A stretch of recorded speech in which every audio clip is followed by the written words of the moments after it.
Okay, sure. All right. So you want to start over? Yeah. Okay. Bare Minds, episode 1. Take 1. No, take 28. Alright. Today we have Dio Amutom from the Democratic Republic of Congo. He was the number one inspiration for really starting this podcast. The perspectives he brings with politics and the arts and all sorts of culture and language has been so interesting. So it makes sense. And you're going to see this too. The guy's... he's an eccentric person for sure. So thanks for coming, man. Yeah, thank you for inviting me.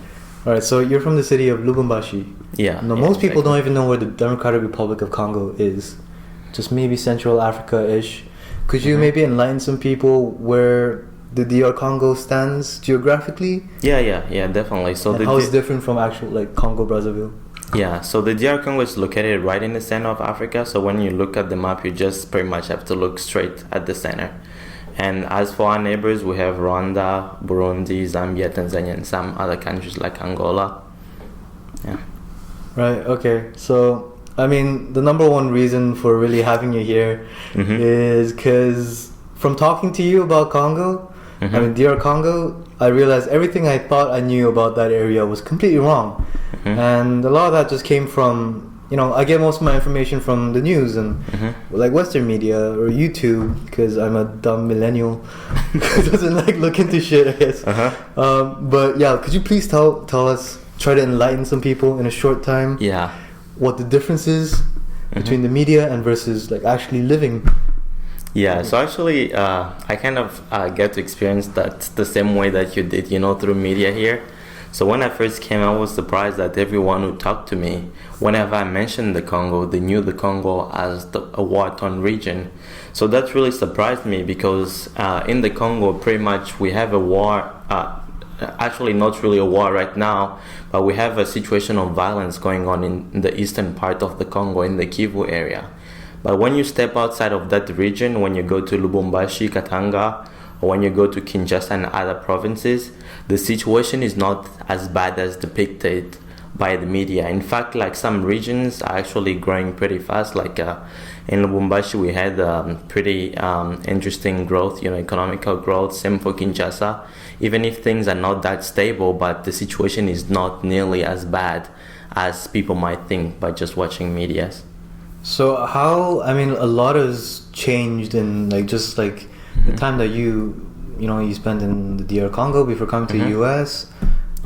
What's happened since, like, where you can remember to get to where we are now? And also, how is it possible that this election that was supposed to happen like a couple months ago, right?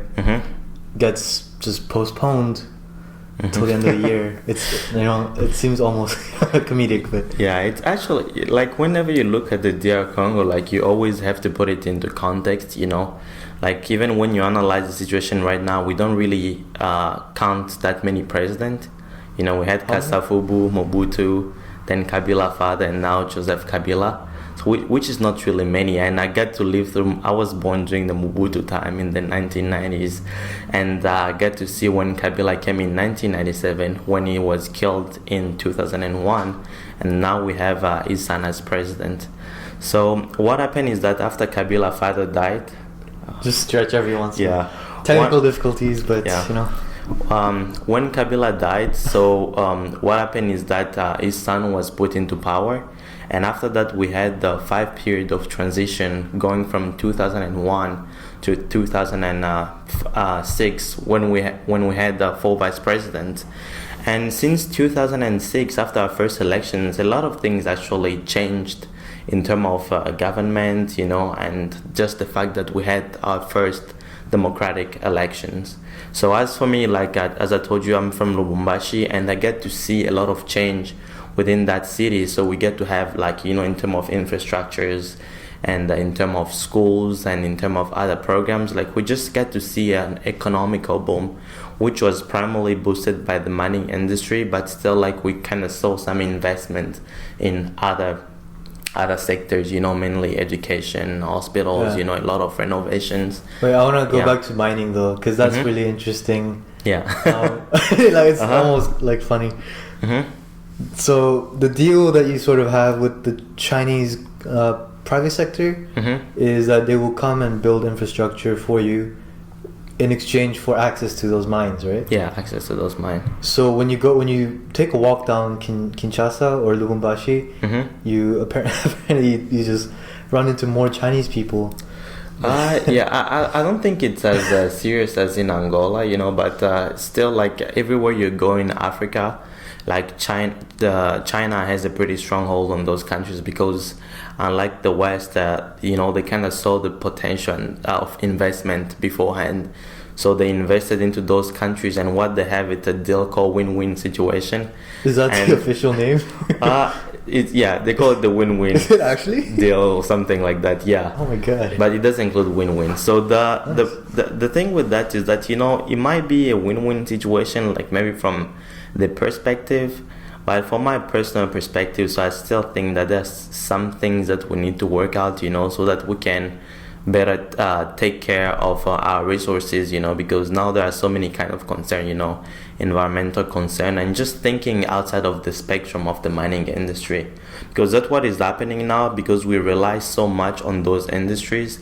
Whenever there is a change in price, like the whole continent pretty much suffer from that, because we mostly rely on mineral resources. I heard, or you probably told me, that DR Congo has like 60% of the world reserves of tantalum, coltan. Yeah. Actually more than that. Yeah, and that's not something that many people know. But that's that material that is pretty much required in order to build a lot of the electronical devices that we iPhones, use. iPhones, iPad. Yeah, pretty much, TVs, radios. So they need that specific piece to actually get to build, a major component of those devices. And, the eastern part of the country that I mentioned before is very much affected by that too, because they have so much of that mineral that I think, and many people think, that it also might be one of the reason fueling the situation right now over there. I'm sure it is. Yeah. That's awful. Yeah, it's a lot of money, going through there. And I actually suggest, to you and maybe other viewers as well, to watch a documentary called Virunga. And that documentary was realized in the eastern part of the Congo, in the Virunga Park. And in there you can kind of see, like how some foreign companies try to take advantage of the situation, and how sometimes they might try to get involved into certain situation, when they can generate a profit. And in that specific documentary, they show a company called Socom, I think. Socom? It's an oil company based in the UK.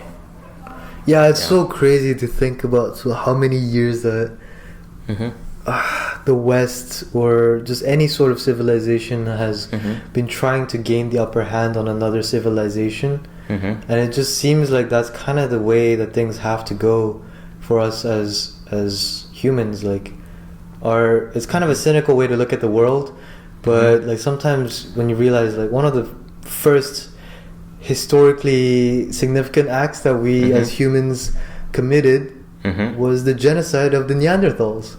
Together, that's what brought us all together. It's kind of a heart-touching story, but at the same time, it's a disturbing sort of a history to come out of. But looking forward, though, what sort of hope do you have for Joseph Kabila to bring Congo more prosperity, a bit more concrete stability economically? I think that the situation right now is really complicated, and this morning actually I learned that one of the major opponents, Etienne Tshisekedi, unfortunately passed away, so peace to his soul. And I think that his death also might cause a certain instability, because he's one of the, he's pretty much the biggest opponent to Kabila at this time, minus Jean-Pierre Bemba, who is caught right now at the CPI. But the loss of Etienne Tshisekedi gonna destabilize the opposition, the UDPS party. They won't be able to confront, the presidential party as much, and I fear that might lead into more problem then. So who is the main opponent now for Kabila? So now that Etienne Tshisekedi is dead, unfortunately, I think that some of the major opponents that we might see, maybe people like Moise Katumbi, who used to be the former governor of the province of Katanga, where I come from. So, according to many reports and news, people are saying that he might be running, for the next elections. So, I think if we look at fact, he probably might be the one trying to run against Kabila or against the next candidate, because now Kabila is not supposed to be running for a third term. Do you think he might though? I don't know. It's kind of complicated, Right. Like, because he's usually quiet, so it's kind of hard to read him as a person, and usually there is always someone talking, maybe he's a media representative and stuff like that. So I think because of that, it's kind of a hard person to analyze. Yeah. So outside of just the DR Congo as well, though, I mean, you've been to South Africa, you've been to Angola. No, I haven't been to Angola yet, but I've been in a few countries in sub-Saharan Africa. Yeah, and I think the most interesting thing is that like a lot of those countries, though like there is problems, political problems and other kind of problems. Like the good thing is that a lot of those countries are actually moving forward, and when you're looking at countries like Zambia or Botswana, like those countries are trying to do a little bit more, in terms of the democracies, and that actually trying to move away, from just depending on minerals and stuff like that. Where are they trying to move into? A lot of countries are trying agriculture and also services, and when you look at countries like Rwanda, Cameroon, or Ethiopia, they're also trying to invest into technology. Because technology right now in some African countries is actually booming, with all the mobile phones coming, especially Android phones. So there are a lot of local people actually trying to solve local problems using those technology. And you can actually see there's some amazing technology, like just in terms of how, they take advantage, or rather they try to tackle the network problem that we face in Africa. Because, like not even if you have a smartphone, you won't necessarily have Wi-Fi as people do here in the US. So those innovators, they try to come up with ways for those people who don't have access to internet to still take advantage of the apps that they develop. So sometimes, you might just use a SMS message to communicate with the app developers, and through that you can have access to doctors, you can have, access to banking and all those different kind of stuff All through text message. Yeah, without relying on the internet. So I think that those kind of projects are pretty innovative, and even when you look at people coming up, with mobile chargers for cell phones using solar energy. So all of those stuff, they are really taking off in many African countries. Well, I mean, what do you think about Facebook's the Aquila plane, where they're trying to like have fleets of these really super light planes that actually just you can deploy them to one area, maybe there's like an emergency, and then they'll be able to beam down Wi-Fi to that specific area. And like apparently it only takes the energy of like 5 or 7 hair dryers to actually fly this thing, and it's bigger than a Boeing 747. You think that that sort of innovation can help Africa or any country, any developing country, to really just... I think definitely. I think the biggest problem that we're facing right now back home is mostly the access to information, because people that don't have access to internet, they always have to rely, either on the news channels, or even when, the beautiful things about internet is that you can pretty much self-teach yourself. You can yourself. You can self-teach. So you can watch videos about things that you want to learn, and you can build networks and things like that. And I think those kind of things might help a lot of projects going on through Africa. I know a group that call Mama Africa, and what they do is that they put the money together. So women put money together and they try to provide microcredit to other women. And I think that having internet, it's something that can really boost that type of businesses that are meant to help certain groups. How is the infrastructure for internet like service providers sort of structured in Africa?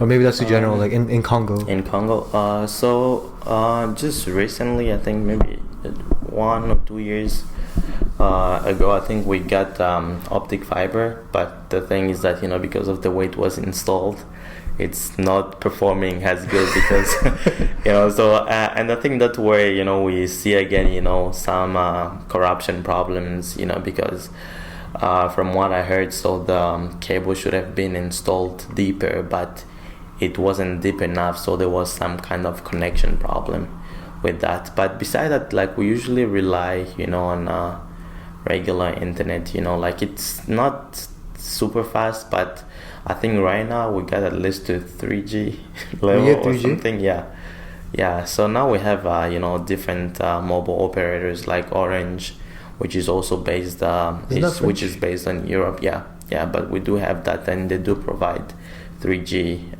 back home.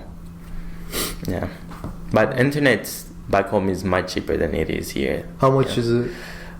So usually you just buy some credit and then you can just browse there. So because the thing is that when you have a mobile phone, like, it's not like here, like, you don't have to pay to keep that number working.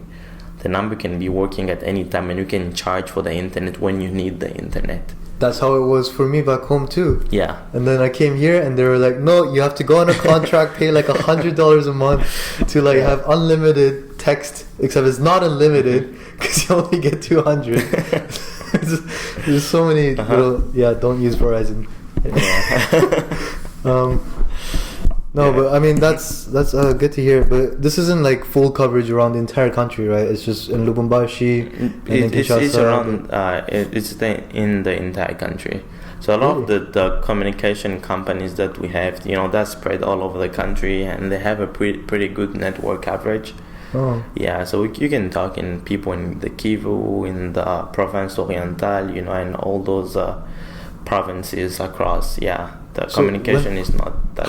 How did Orange get a deal to be the main service provider in? They're not the main service provider. Okay. Like, we do have like different competitors. Like, we have Vodacom. We used to have Airtel, but I think they changed name and they became Orange. And we have some other Chinese telecommunication companies. Yeah, we have a few, like maybe 4 or 5, I think.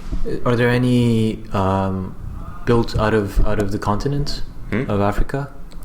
So a lot of them are spread across Africa as well. So they're not only in the Congo. So like Vodacom, they have different branches in different African countries. I mean, are there company Orange is French, Vodacom is a subsidiary of Vodafone, probably British, I think, right?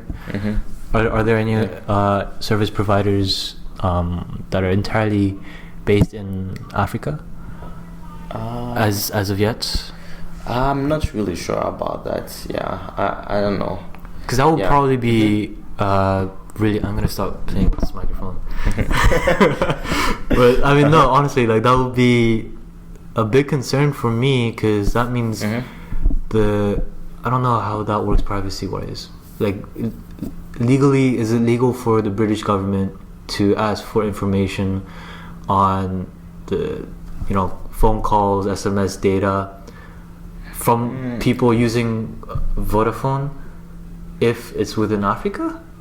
Because it's a British company. I'm not really sure about that, and I don't know. Like, so far we haven't really had any kind of problem that actually required something like that to happen. We don't know that yet. Huh? Yeah, I mean, so far, like, we haven't like been Theresa in May, such a situation.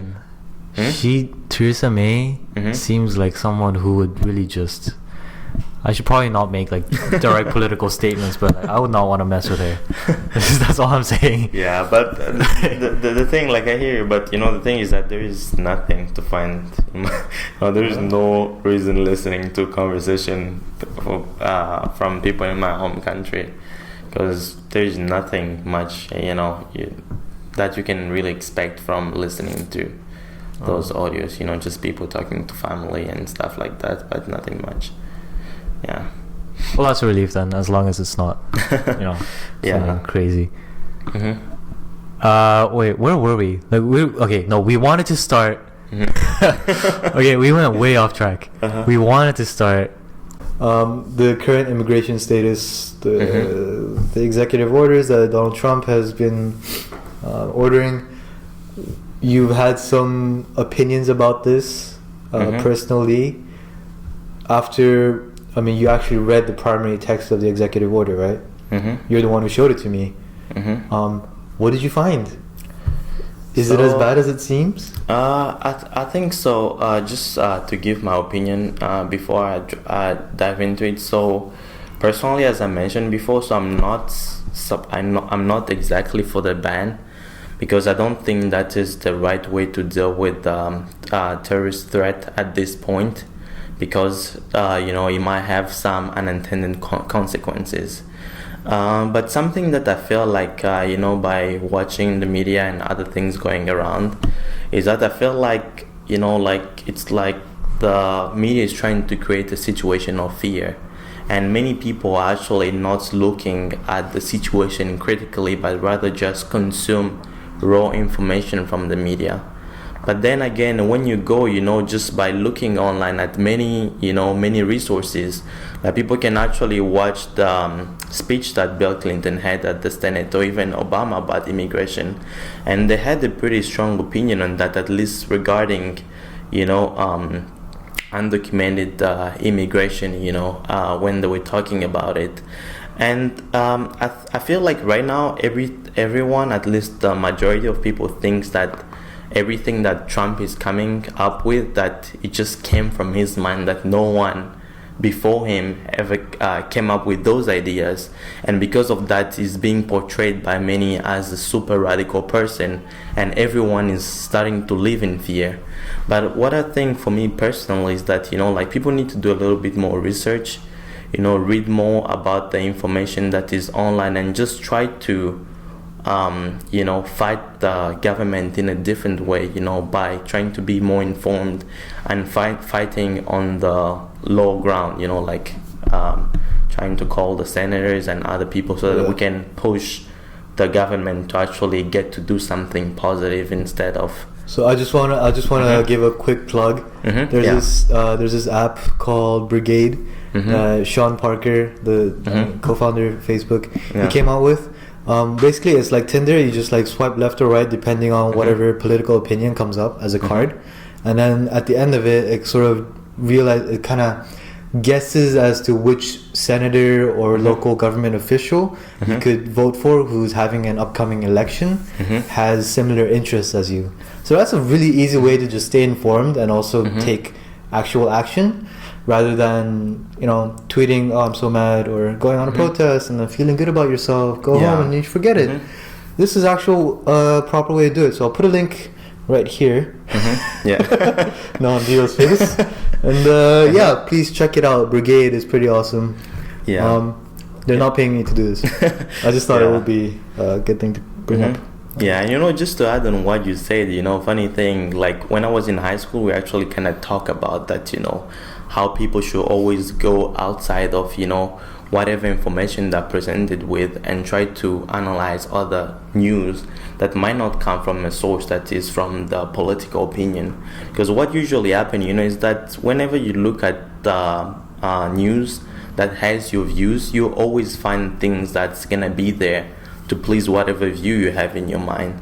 But I think it's important for people go out to read those executive orders and try to fight them on the correct ground, and don't just go and consume raw information from media. Yeah, it's so important to be reading the primary text all the time, but it's also like no one has time to read everything all the time. Yeah, and no one has the time to yeah, actually sit down and interpret it properly in all these different, perspectives and different sort of avenues of attack. Yeah.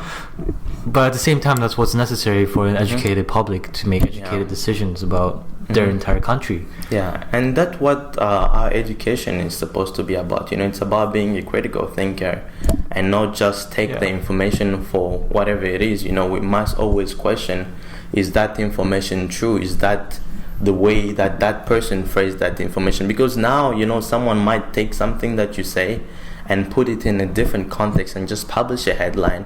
And what usually people do is that they will just read the headline and they go outside the street and they get mad, and different things start happening from there. Do you have, I'm sure this happens a lot back home.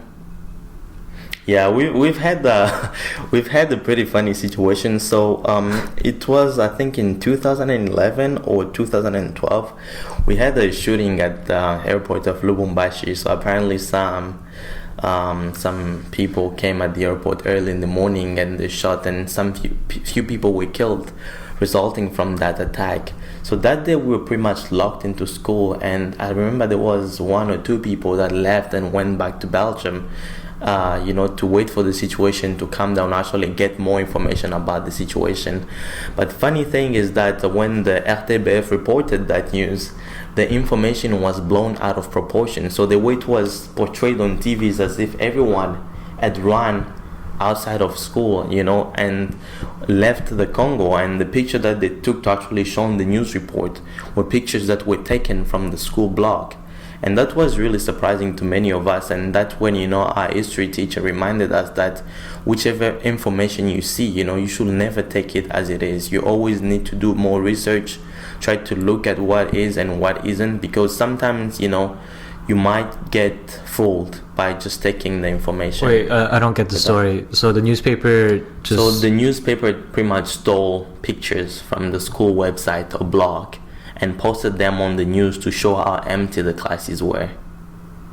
Oh, just pictures from like way before. Yeah, so context. there were pictures from the school that we just took to show the classrooms and stuff like that, and they took those pictures and showed them on the news, and telling people that look how empty, telling the people to look at how empty the school was, and how everyone had run away, and how Lubumbashi was messy. There was a civil war that was getting ready to happen, and things like that. And that the thing with media is that sometimes you might just start living in fear, because what people must understand is that also sometimes they feed on that news. They need to generate revenue. They need to have people watching them, and if there is no how do you say that, if there is no scandal, it's gonna be hard to sell the information to people, actually get people to watch, because if there is nothing interesting happening, they won't be having as many viewers. So they always need to keep that tension to have people watching. And that's what people must understand, is that when we're watching the media, there is an effort to keep us in the living room, but we must also think when we receive that information on how we're gonna proceed with it. Yeah, I totally agree. So I kind of want to just bring it, stay within the topic of back home for you. The visa situation for Congolese passport holders. I didn't realize this at all before, but it's really complicated, huh? I wouldn't say complicated in the sense of how to get it, but I would say it's complicated in just the way people are treated when they're trying to get the visa. And this is in part if understood well, based on how the relationship between the two countries. So the US has something called policy of reciprocity, and what does policy says is that pretty much your country get treated as they treat the as they treat the United States. So what they did, or what they do for many of us who decide to come study in the US, is that after we pass the interview, first we have to pay the reciprocity fee, and then after that we only get 1 month to get to the US. So our F1 visa stamp only lasts 1 month. So within that month you have to come to the US, and then after that you have to maintain your student status. But the big problem I have with that, and I think that it can be adjusted in the sense that they can give more time to people, so that when we come here we're essentially not locked in the US, so that we have the opportunity to travel, have the opportunity to explore other countries around the US, so that we just we get to broaden our perspective. So I think that in that regard, like I understand that they have that policy of reciprocity, but I think it will be better, at least for students, since we're coming here to learn, have that kind of freedom to be able to kind of go around and come back and continue our studies, take volunteering opportunities in some countries in South America, or just go to Canada and other countries around. I think that will be great. So the current deal is, like, if you want to go to another country, you have to go back to the Congo and then get your stamp again. And I don't exactly have to go to the Congo, so I can either go to Canada or Mexico, because those two countries. Did you get kicked out of Mexico? Yeah, those two countries offer something called third country nationals. Yeah, but as I said, since those countries are not the US, so the process to go there might be complicated, because sometimes the people at the border, they don't really understand the situation and how the thing works. So the situation can be complicated for someone who is not well informed about the process. Yeah, it's so hard to get the right information about these kind of things. You have to go through the bureaucracy to actually understand everything about it.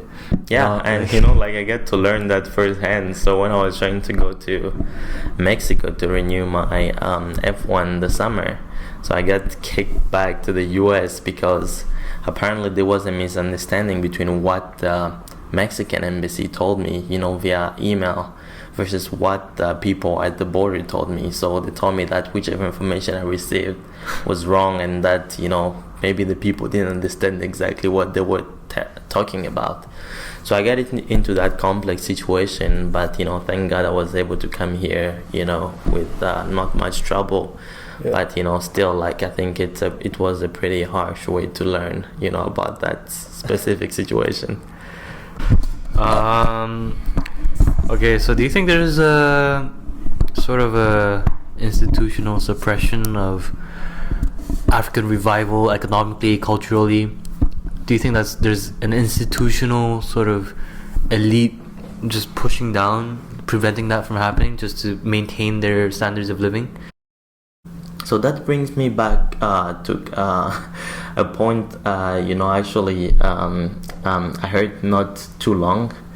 It's not exactly related to to the institutional racism and things, but what I wanted to say is that I was watching TV recently, actually a YouTube video, and one of the guy, I think it was on CNN, one black journalist or person that was invited on set said that they did not believe that black people could be racist. And I was a little bit shocked by that, because I feel like it's a little bit of nonsense, in the sense that sometimes we're trying to deny or point the finger at also ourselves for some of the things that are happening. When you go back to Africa, when racism, or if we're talking about racism, at least from people from one race to another, when you don't see that, what you see is tribalism. And tribalism, in a sense, there is a lot of overlap with racism, in the sense that we're discriminating against people from another ethnic background. So there was a situation back during the Mobutu time, around the end of his term, there was a problem between the people from the Kasai and people from Katanga. And that was very much like an ethnic conflict, and a lot of the people from Kasai were being discriminated in Katanga, based on many assumptions, and many people got killed, many people got displaced and had to return to the Kasai. And when I see this kind of situation, there's no real difference between that and racism. And even when you go back in Africa, some people might say something that is racist, against other races. They might criticize other people, they might discriminate them or say bad things about them. So I don't think that racism is necessarily, in something that goes in one direction, but it's something that can go in all directions. So everyone can be a racist, I can be a racist, I can have bias against a group of people, this is just because, we are human, and as human, we have biases, and sometimes we have racist views on some other people, and just the matter of discriminating them, I think it is racism. And therefore I think that black people can be racist. And I think that it's important for us to acknowledge that, and from there we can actually start to move forward, in the sense that by acknowledging our default as human being, and acknowledging problem that we are facing, like whether it's the political situation, or the situation in Africa, or whether it's the situation of the African American community in the US. When we start to acknowledge the problem that we have, and we start to empower ourselves, then I think that's only then we can truly rise from whatever situation we're being confronted to, because then we're not using a label as the source of all our problems. I think that there is racism today. People are being discriminated based on race. Some people are being killed based on race. But racism is not really experienced at the same way it used to be experienced before. Many people experience racism on an individual level.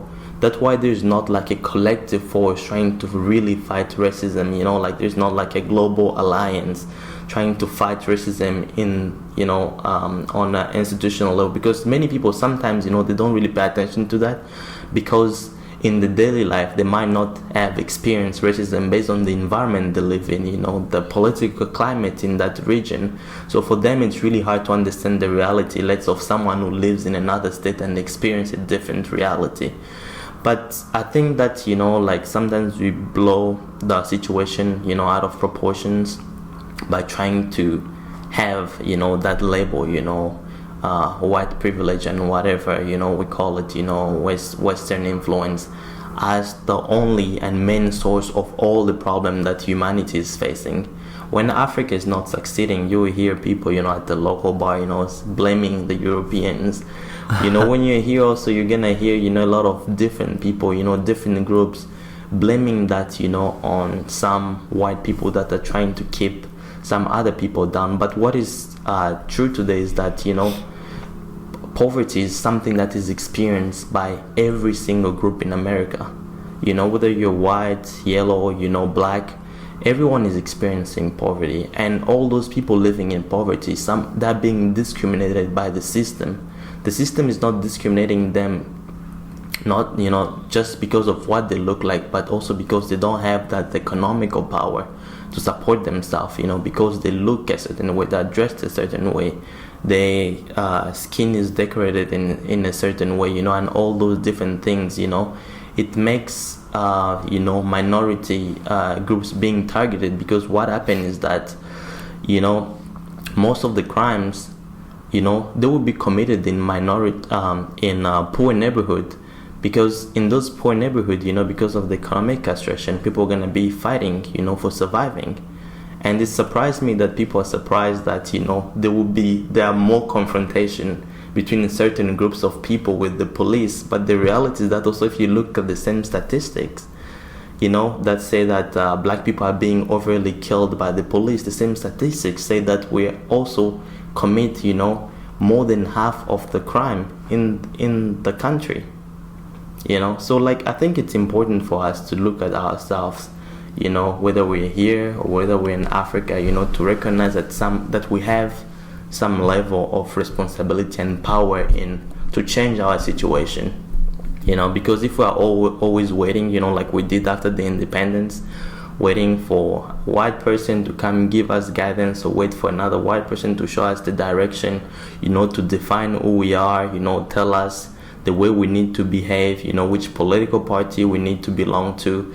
I think there will never be like a rising, of a community. And that goes for any other group, whether the group is Asian, or other people across the globe, the same kind of situation keep happening, in the sense that people find it easy to always blame the other people. It's always the other, but never us.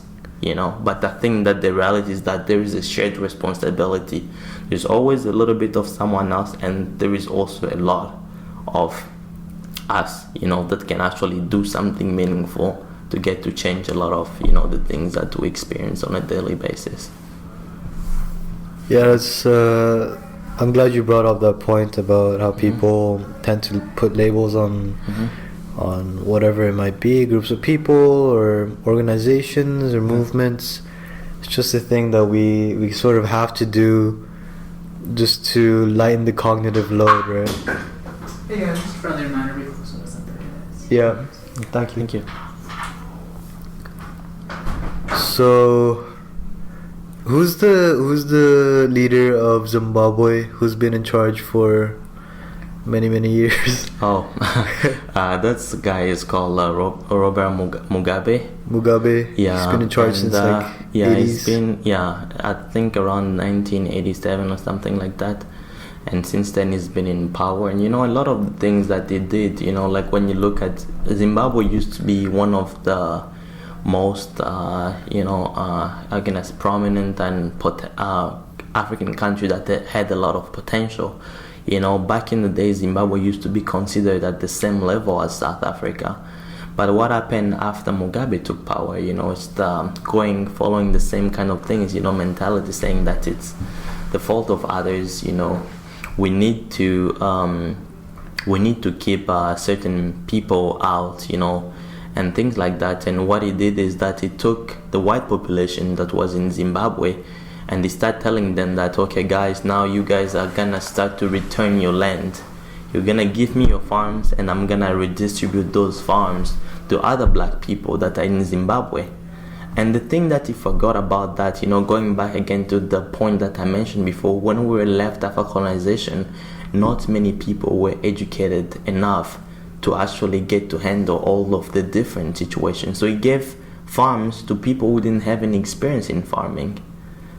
He just took the land from the people that had it and gave it to some other people. I'm pretty sure the situation could have been managed in a different way, and Zimbabwe would be a different country if they had done so at the time.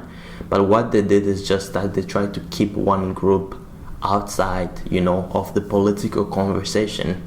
And by doing that, it completely ruined the farming industry in Zimbabwe, which is one of the major reasons of why Zimbabwe is at the point it is today, Yeah, there's now the $1 trillion Zimbabwe dollar bill. That's so crazy. the inflation there is just so bad, and now they're even starting to, you can trade US dollars or even Chinese currency at some of the stores over there.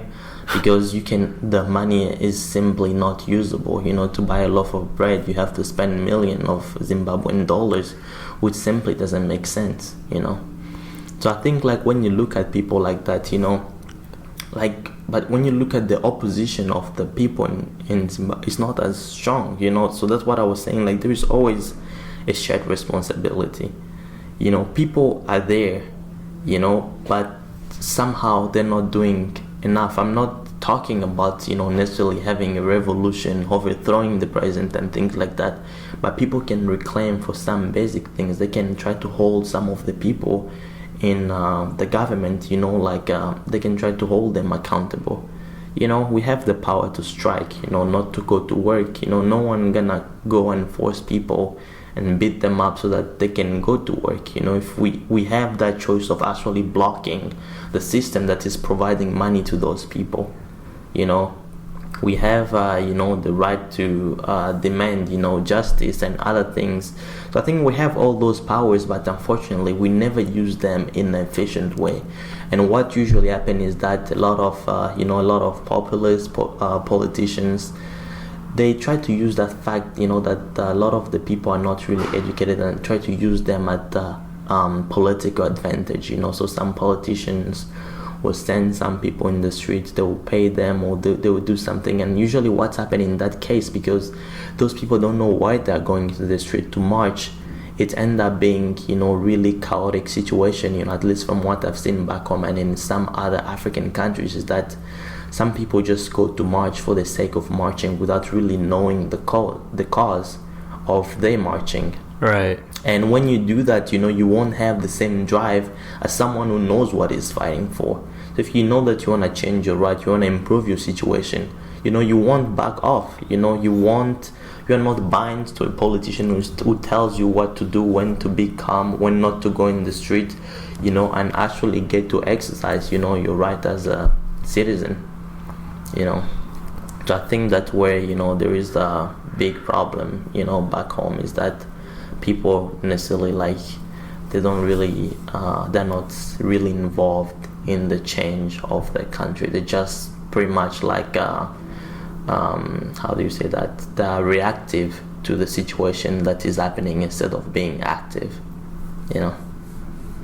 Yeah, it's just one of those fundamental things with social psychology as well, right? Yeah. Especially with the thing with protests. You see this everywhere, is people, as a leader, you want people to be able to protest peacefully, because that gives them a place to vent their frustrations, and afterwards that's a way for you to organically let them placate themselves.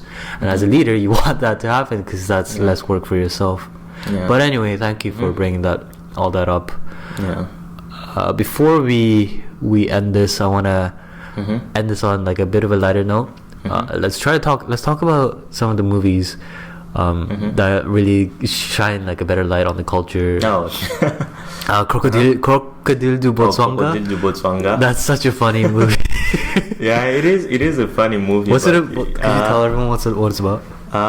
So Le Crocodile du Botswana is a French movie, which was pretty much portraying an African leader, the former president of the Guinea Conakry, who is Dadis Camara. So Dadis Camara used to be the president of Guinea Conakry, and many people know him, for his style when talking, and he was a very interesting leader, in the way he was managing Guinea. And from what I've heard from some young people, loved or liked him because of the way he was, because they felt like he was pretty much draining the swamp in Guinea. And that movie is pretty much it's a kind of a funny approach to his presidency. So they kind of imitate the way the president used to talk, and the way he interacted, with other officials, Alright, let's try to get this on the screen. Yeah, so this is the trailer.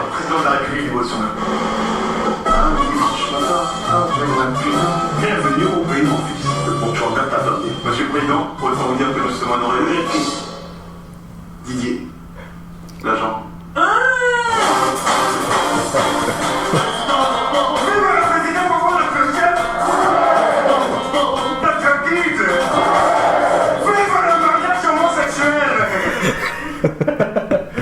Mais je suis contre l'adoption, hein. Et sa femme Jacqueline vous remercie de votre présence. Merci les enfants. Depuis l'Algérie. Okay. Yeah, it's a pretty funny movie, and though they imitate Daddy's Camara, there's also a lot of references, to some other African leaders, notably the former president, past president of the DR Congo, Mobutu. Whenever you see an African leader wearing that leopard hat tilted on the side, they usually hallmark for Mobutu. That's the way he used to dress, and that's usually the way people try to portray him, in movies and things like that. There's also Kunta Kinte, right? That's Root.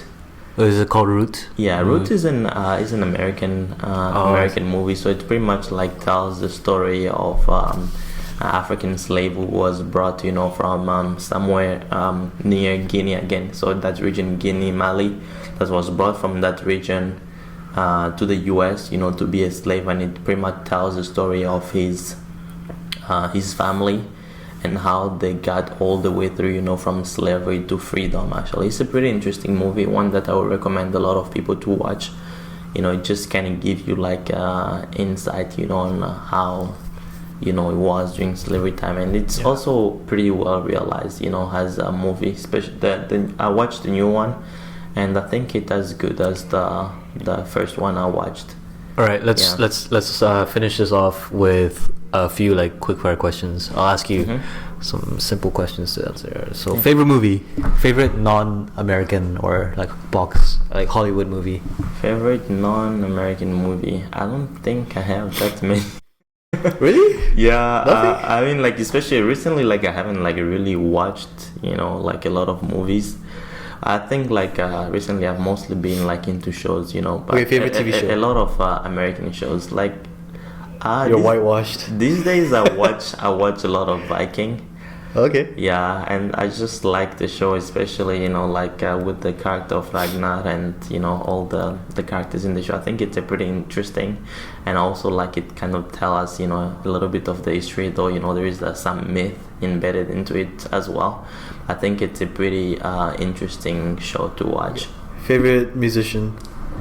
Favorite musician? Oh, that's a tough one. I would say probably I don't know, like Maître James sometimes. Okay. Yeah, I like listening to him. Favorite food? Favorite food? Oh. Yeah, I think like since I came to the US, like I've just like been loving all kinds of food, just great to experience food from different countries and different continents. It's just been like I just love food tasting, and it's just tasting food, just having it in my face. Yeah. If I were not a student at UC Berkeley, I would be. If I wasn't a student at UC Berkeley, I'll probably be. I'll say probably doing an artist or writer. My name is Dio, and I am a Congolese.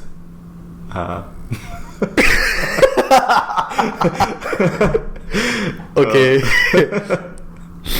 And on that note, no, thanks very much, man. Yeah, okay, maybe like to finish off, like I just want to point out that some interesting things, like for people might want to visit DR Congo, so what you can do and places you can go. So you definitely want to visit, the city of Kinshasa and Lubumbashi, the really interesting cities, and we also have many other cities around and national parks, like the Virunga Park, which is is a pretty famous park, for, gorillas and also, some animals that we only have in the DR Congo, even for the mountain. And I think Kinshasa, what people would probably like, I would say the food, and also there is that culture, that we call Sapologies. So it's a culture that is shared between Congo, Brazzaville. Let's show that and then end on that. Yeah, so it's a. So it's a culture that is shared between Congo, Brazzaville and Congo, Kinshasa. And what the culture is about pretty much is about, Oh yeah, maybe we can. We'll put this up there. Nous sommes exploités, fils caché des Papa Wemba, représentant de la délégation des sapeurs du monde, Equilibre, la simple point d'école. Commençons par les salir. Equilibre, notre délégation est composée des sapeurs de tous les horizons. Sapeurs du monde arabe, sapeurs d'Amérique latine, sapeurs Aïe. Equilibre, la vie d'un sapeur demande des sacrifices. J'ouvre le frigo, il n'y a rien à manger. J'ouvre mon frigo encore une fois, il n'y a rien à manger. J'ouvre mon frigo une dernière fois. Oh! Je mets des souliers dans mon frigidaire. Je garde mes chaussures dans le réfrigérateur comme ça quand je sors. Je suis frais. Équilibre, présentation, barbe à papa. Costa, Fraise, Tagada, Hôtel, Noix de Cajou. Je ne porte pas l'air, mais je porte le soleil. Équilibre. Marie Potter, alias Marco de la classe. Manteau du Caire, épaule pyramidale, manche retroussée. Temporalité disponible. Narguilé Mougnon. Moringa, Nyama. Équilibre, élite, chaussures en les armées, boucles récupérées sur la tête, des boucles d'or. Bretelles, en reste d'aloco banane plantain, élastique. Veste, couleur ciel et terre pour résistance aux chaloups, puissant comme Fukushima. Double sécurité, nœud papillon, cravate, rayures orientées vers le mec. Assalamu alaikum. Équilibre, vous vous demandez c'est quel équilibre? L'équilibre est une religion. Quand je parle d'équilibre, je parle de l'équilibre des couleurs. Nous n'avons pas attendu la tectonique pour porter les fléaux. Équilibre. Je suis chic et rebelle. Je suis chic et rebelle. Je suis chic et rebelle. Chic et rebelle. Chic et rebelle. Et rebelle.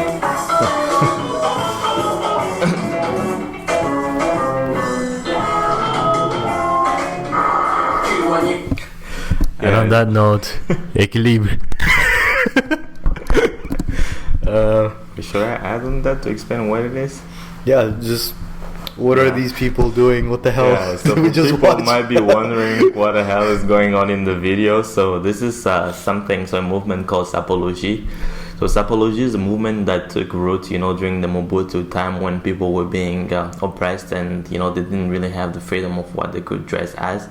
And many of the Congolese people that were really fascinated by the culture, dressing culture in France specifically, they tried to bring that back home in a sense to try to forget and try to be free men.